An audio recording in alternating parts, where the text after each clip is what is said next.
A lot of my friends, World War II. I mean, when I think of my schoolmates and everything I was in high school with, just so many of them didn't come back.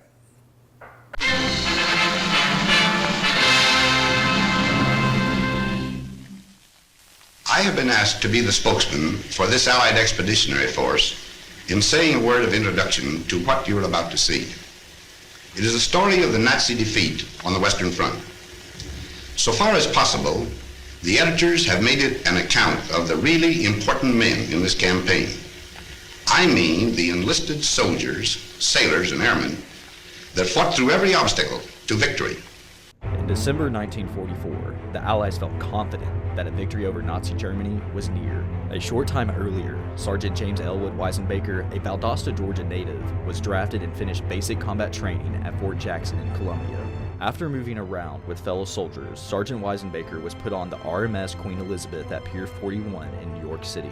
Sailing across the Atlantic to Glasgow, Scotland, the Georgia sun was just 20 years old. And you wake up next morning, it looks like you're right where you were yesterday.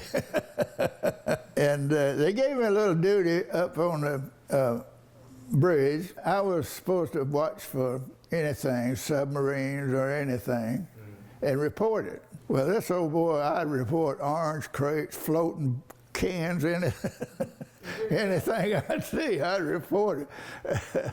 The trip to Scotland took 5 days. Then it was off to the mainland of Europe to fight against the Nazis. Specifically in Belgium's snowy Ardennes forest, Sergeant Wisenbaker moved to the front line. Winter was terrible. One of the coldest winters they had in Europe. No airplanes could fly because it was just pea soup fog. As I grew up, we kept stuff in the attic.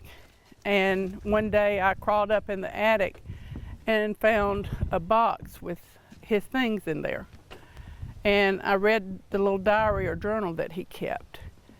And up until that point, I did not realize what my dad had gone through. Sergeant Wisenbaker says there was not a lot of action going on when he first got to Belgium, but then a surprise by the enemy. On December 16th, 1944, more than 200,000 Nazi troops attacked. The battle began when they attacked for the Battle of the Bulge. Luckily for me, I guess, they didn't hit right where we were. They were on either side of us, and they had captured our regimental headquarters before I ever saw one. He's told me about watching one of his commanders die in front of him, and Daddy was just a few feet away. He's seen a man machine gunned by an SS officer. We were in a little wooded area, something like pine trees, thick, and they were shooting those 88s. And it hit in them trees, and it was just like a hand grenade going off. Fragments of it, shrapnel and everything. I was standing very close to my battalion commander, and he got hit with one of those things, and I had a tree between he and I made it, he didn't. I could see blood coming out of him, and I liked him. He was a good man. The Germans moving forward created a bulge in the American lines, and then more bad news for Sergeant Wisenbaker and his men. This was the letter from the War Department to her, showing that he was missing, and they offered her their heartfelt sympathy during this time of uncertainty. And I just know they had a lot of letters to write. We got the word that it was a hopeless matter for us and for us to get ready to surrender to them. They began walking us all the way across from St. Vith, which is in Belgium, all the way through Germany. I stopped at about 4 different prison camps. The Purple Heart is because of what he endured as a POW. They starved him. They had some huge tents, and probably about 700 in a tent, and they had 5 or 6 of them. But you lay on the ground. All they had was some straw You lay on that straw like oat straw, and there'd be 5 of you from the aisle to the back of the tent, 5 on this side, and then all the way through that tent like that, so there's a lot of people in there. In the prison camps, Sergeant Wisenbaker mostly spent his time reading his Bible. You know, one of them Gideon,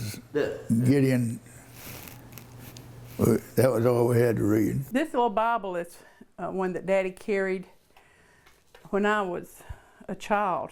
I was fascinated by it because it was so small. Sergeant Wisenbaker also kept a journal. He didn't write in it much, but in the journal is a beacon of hope. Russian tanks pulled into camp at 10:50 on April 22nd. Liberation by the Russians, but the Americans were shortly behind. Government trucks arrived on May 6th to take us out. And we walked down the road a little while, and there was a field full of GI trucks. Prettiest sight I ever saw in my life. I was trying to get in the first truck.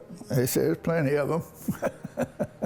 After regrouping at Camp Lucky Strike in France, Sergeant Wisenbaker sailed for 11 days back to the United States, landing at the same pier he left from months before. And when we got there to the mouth of the river and saw that Statue of Liberty, that is a beautiful sight.